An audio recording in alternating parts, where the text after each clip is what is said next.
नवाज शरीफ कौन सा बड़ा झूठ इस्टेब्लिशमेंट से बोल के पाकिस्तान आ रहे हैं और किस तरह की उन्होंने तिफल तसलियां दी हैं कि मैं आके क्या करूंगा। आखिर शेख रशीद साहब ने इंटरव्यू में क्या कहा, इंटरव्यू से कबल आप जानिए। और खासकर शेख रशीद साहब के इंटरव्यू के बाद कौन सा भयानक और बड़ा इंटरव्यू इमरान खान के खिलाफ आ रहा है वो भी आज आपको बताएंगे। इमरान खान और नवाज शरीफ एक ही दिन एक ही अदालत में कैसे मुतवक्को होंगे, आज इन नुकात के ऊपर आपसे बात करेंगे। अस्सलाम वालेकुम, आप देख रहे हैं गोरखधंधा अबरार कुरैशी, आपसे महातब हूँ। आज क्रिकेट मैच भी है, पाकिस्तान का बहुत तगड़ा मैच है। पाकिस्तान ने पहले तो अच्छी बॉलिंग नहीं की, बिलखसूस फील्डिंग अच्छी नहीं की, लेकिन आखिरी के 10 ओवर में अच्छा कमबैक किया। हारिस रऊफ ने हालांकि बुरी बॉलिंग की, लेकिन आखिरी चंद ओवर अच्छे थे। शाहिन शाह अफरीदी को दाद देंगे। और इस वक्त पाकिस्तान की नहायत ही अच्छी बैटिंग जारी, अब्दुल्ला शफीक और इमामुल हक खेल रहे हैं और अभी 40 रन हुए।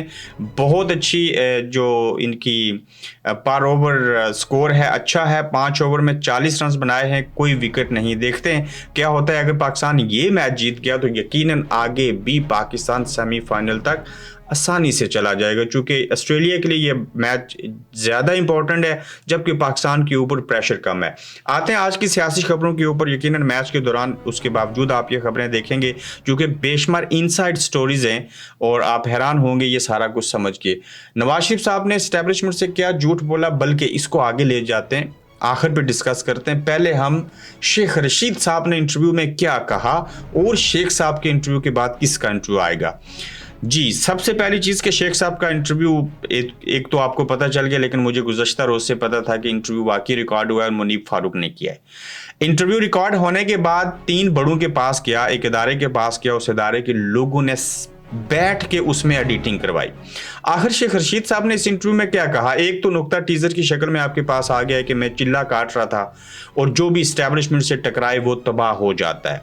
मजीद आपको बताता हूं कि शेख रशीद साहब इस इंटरव्यू में जहां इमरान खान के हवाले से बेशुमार चीज़ें करेंगे, वहां पे एक चीज़ मुख्तलिफ है। शेख रशीद साहब, मैं इंटरव्यू से कबल आपको बता रहा हूं कि वो सियासत नहीं छोड़ रहे। शेख रशीद साहब जो हैं वो सियासत में ही रहेंगे। अब देखना ये होगा कि वो भी क्या इस्तेकाम पाकिस्तान पार्टी में चले जाएंगे, ये क्या होगा। प्लस शेख रशीद साहब का इंटरव्यू आने के बाद जो है और किसका बड़ा इंटरव्यू आएगा, ये भी बड़ी काबिल गौर चीज़ है। लेकिन शेख रशीद साहब का इंटरव्यू जो है वो सदाकत अब्बासी और उस्मान डार के मुकाबले में थोड़ा इम्पैक्ट डालेगा। इससे ज़्यादा इम्पैक्ट उस इंटरव्यू का मुझे खतरनाक लग रहा है जो अगले 2-3 दिन में इंटरव्यू आ रहा है। वो इंटरव्यू है इमरान खान साहब की अहलिया, उनकी मौजूदा एहलिया के साबका हामद हावर मानिका का। हावर मानिका चूँकि ज़ातियात के ऊपर कुछ चीज़ें डिस्कस करेंगे और ख़ासकर मुझसे मेरी बीवी कैसे ली गई, मैंने तलाक क्यों दी, मेरे ऊपर कैसा प्रेशर था, खान साहब ने कैसे उनसे मोहब्बत कर ली, क्या चीज़ें हुई, तो उसमें करैक्टर असैसिनेशन की जाएगी। तो हावर मानिका का जो इंटरव्यू है वो इस लिहाज से ख़तरनाक होगा कि चूँकि वो इमरान खान की ज़ात के हवाले से होगा और उसमें कुछ ऐसे ब्लंडर और चीज़ें हो सकती हैं जो शायद के बाज़ लोगों को हजम ना हो सकें और लोग जो है वो इमरान खान के बारे में कुछ और सोचना शुरू कर दें। क्योंकि अगर खावर मानिका ये कहते हैं कि मैंने जब बीवी को तलाक दे दी थी, वो जब इमरान खान साहब की एहलिया बन गई थी बुशरा बीबी, तो अगर वो ये अल्फाज कहते हैं कि वो उसके बाद भी मेरे साथ राब्ते में रही और मैं उनकी हुकूमत के अंदर अदायात लेता रहा और मुझसे उन्होंने ये काम करवाए, तो ये बात अखलाकी तौर के ऊपर लोग नहीं मानेंगे कि जिस बीवी को तलाक दे दी वो इमरान खान साहब की एहलिया हो गई, वो खातून अव्वल बन गई, तो उसके बावजूद वो बीवी अपने साबका खामद से क्यों जो है वो राब्ते में रही थी, इस चीज़ को लोग हजम नहीं कर पाएंगे। मगर मुझे ये लगता है कि खावर मानका के इंटरव्यू में और भी बहुत बड़े ब्लंडर बयान किए जाएंगे जो कि बहुत कुछ सामने लाएंगे। लेकिन इन गनाहों का तल्लक, इन बातों का तल्लक ना तो पाकिस्तानी मैशत से है, ना पाकिस्तान की जमहूरियत से है, ना कानून से है, ना आइन से है। अगर कोई गलती है भी है तो उसके लिए खान साहब और बुशरा बीबी जवाबदेह कब्र में हैं। लेकिन ये किरदार कुशी करने के लिए खावर मानिका का इंटरव्यू भी आएगा। वो शेख रशीद, सदाकत अब्बासी, उस्मान डार और इवन फरख हबीब के इंटरव्यू के ऊपर मुझे ज़ाती तौर पे लगता है कि वो भारी पड़ेगा। इसमें और भी बेशुमार नुकात हैं जिनको मैं अपनी ज़ुबान से बयान नहीं करना चाह रहा। अब देखिए कि इमरान खान और नवाज शरीफ साहब जो हैं वो एक ही दिन एक तरह से एक ही अदालत में होंगे। कुदरत का करिश्मा है, मकाफात अमल है, ये इदारे बताना चाहते हैं इन दोनों को खड़ा करके कि देखो आप कहाँ खड़े हो, हम हमारे पिट्ठू हो, हमारे टाउट हो, जब आपस में लड़ोगे हमारे कहने के ऊपर मदारी जब बांदर को नाच नचाएगा, आप बांदर बन के नाच नाचोगे तो फिर हम आपका ये हाल करेंगे, आपका बुरा हाल करेंगे। होगा क्या कि 24 को जो अबूरी जमानतें हैं, हिफाजती जमानतें हैं नवाज शरीफ साहब की, उस सिलसिले में वो हाई कोर्ट जाएंगे। कल वो पाकिस्तान पहुंच रहे हैं। ये भी बताऊंगा कि मीनार पाकिस्तान के ऊपर क्या चीजें हो रही हैं। अच्छा, जब हाई कोर्ट में 24 अक्टूबर को नवाज शरीफ साहब पेश होंगे तो उसी के साथ ही एक और अमारत है, उसका नाम है पाकिस्तान इलेक्शन कमीशन। तो अब पाकिस्तान इलेक्शन कमीशन ने जो है वो इमरान खान को भी 24 तारीख को तलब किया। तो 24 को नवाज शरीफ साहब नेक्स्ट डोर होंगे हाई कोर्ट के अंदर, और साथ ही नहीं हमारे जो पाकिस्तान इलेक्शन कमीशन की है वहां पे इमरान खान होंगे या हो सकते हैं, क्योंकि इलेक्शन कमीशन ने तो बुलाया लेकिन अभी तक इदारे इस बात को बयान नहीं कर सके, कंफर्मेशन नहीं हुई कि क्या इलेक्शन कमीशन में उनको पेश किया जाएगा या नहीं। लेकिन नवाज शरीफ साहब तो हर सूरत होंगे। अगर ऊपर से खान साहब भी आ गए तो दोनों अल्लाह करे एक दूसरे के मुंह लगें, देखें, हल्की सी स्माइल दें, उनको पता चले पहले वो जेल में थे अब खान साहब जेल में हैं, वो बाहर हैं खान साहब अंदर हैं, वो अंदर थे खान साहब बाहर थे। तो ये अल्लाह की शान कहें, ये इस मुल्क का निज़ाम कहें, ये सियासतदानों की अपनी गलतियां कहें, इसको अनापरस्ती कहें, इसको बुग्स कहें, इसको हसद का नाम दें, इसको ज़ाती दुश्मनी का नाम दें, इसको सियासी दुश्मनी कहें, कोई अल्फाज नहीं है हमारे पास कहने के। लेकिन हो सकता है कि ये दोनों इकट्ठे हों, आमने सामने आ जाएं, लेकिन तकाबली जायज़ा लिया जाए तो खान में और नवाज शरीफ साहब में बहुत बड़ा फ़र्क है। कैसे? झूठ के ऊपर मैं बाद में आता हूँ। पहला फ़र्क ये है वाज़ह तौर के ऊपर कि तैयारों से गुलपाशी की जाएगी।